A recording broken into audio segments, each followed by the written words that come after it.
What's up, everybody? This is Austin. I'm back with another episode of the vlog. I believe this is episode 006. Today I am in San Francisco, California. I just got in here on Thursday. I'm shooting this on Sunday. I start my summer internship tomorrow, so I'll be in the city through August, the majority of August. I have a couple trips planned this summer that I'm excited to bring you guys along with. But today we are going to be talking about a different city. We're going to be talking about New York, and we're going to be talking about the tips and tricks that I have to conquer New York in the best way possible. So check this out. New York City tip number 1. Before you even get to the city, it's important to figure out where you're staying. My biggest recommendation is to stay somewhere central. The first night I stayed in a hotel in Times Square, and then after that I stayed in the Harlem area of New York, which is not the best area. But not only is it not the best area, but it's also pretty far northwest of everything. It's still in Manhattan.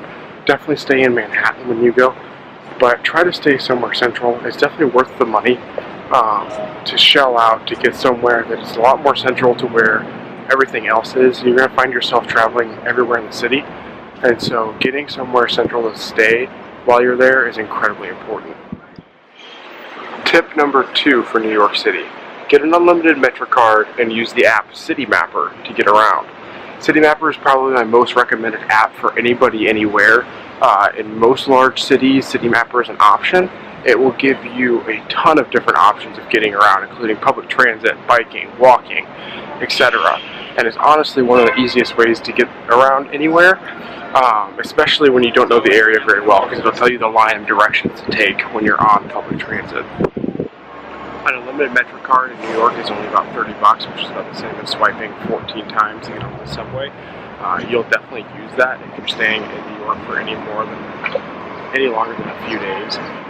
I swiped probably 40 times in the 4 or 5 days that I was there, so I definitely recommend getting that unlimited card as soon as you get there. New York City tip number 3.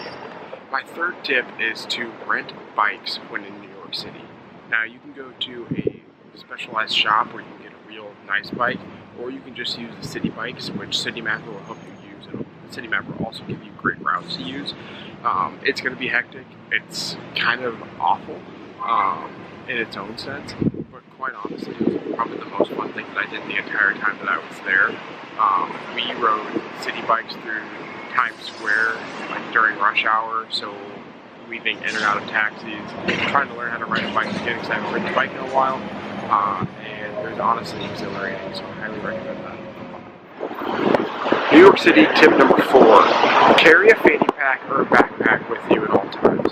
This is going to be a huge help for you because it's really inconvenient to make trips back to your hotel all the time, dropping things off, whether you're buying new things or you're taking layers off.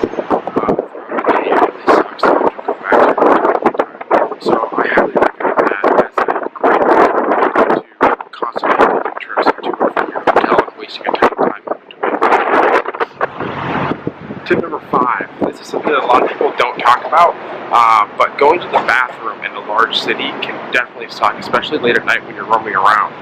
The biggest thing that I found to alleviate this problem is to try to find either bars and restaurants, because they always have bathrooms. Sometimes you have to buy things, but if you have to go, you have to go.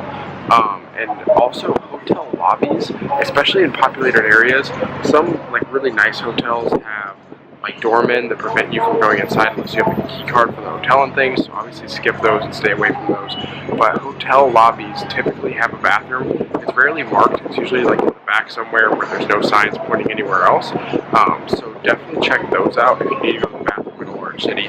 This applies obviously to most large cities, but probably my biggest tip, as that's something that constantly comes up and is a problem.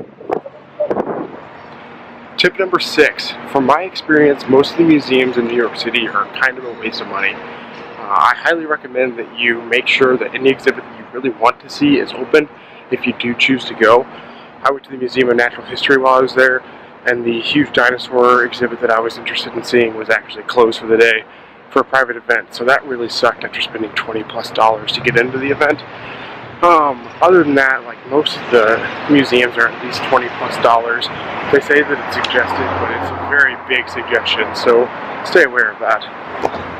Tip number 7, eat more dollar pizza. The biggest reason for this is not only is dollar pizza obviously $1, so it's super cheap, but it also frees you up to spend a lot more money at other restaurants. What we did when we went was we spent an entire day eating just dollar pizza, took like $10 on food that entire day, which saved the next day and all of our budget for food to spend on much higher quality restaurants than we would have eaten at otherwise. So instead of a couple of days of alright, pretty in the middle food, we had one day of dollar pizza and one day of really high upscale food that really made for a much more enjoyable culinary experience. Check out my review that I did of dollar pizza that I'll link to below. That's a great area to start if you're looking for great dollar pizza. But tip number 8, my last tip, is to get up early. I know this sounds like it probably sucks, and it kind of does when you first do it. But if there's anything that you really want to see without a lot of other tourists there, whether that's for great pictures or just a really cool sunset, you have to get up early for it.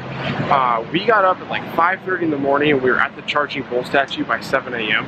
This was absolutely amazing because there was pretty much nobody else there the entire time that we were. There were 4 people there, I think, when we got there. And everybody was obviously super courteous because it was super early in the morning and got out of the way for everyone's pictures and some B-roll that I shot. And that's just something that was not going to happen at any other time of the day.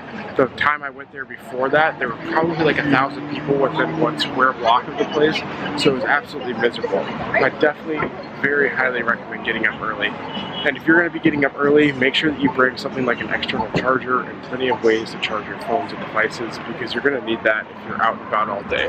You're going to accomplish a lot more than you would otherwise, but you're going to need extra power to keep you going throughout the day.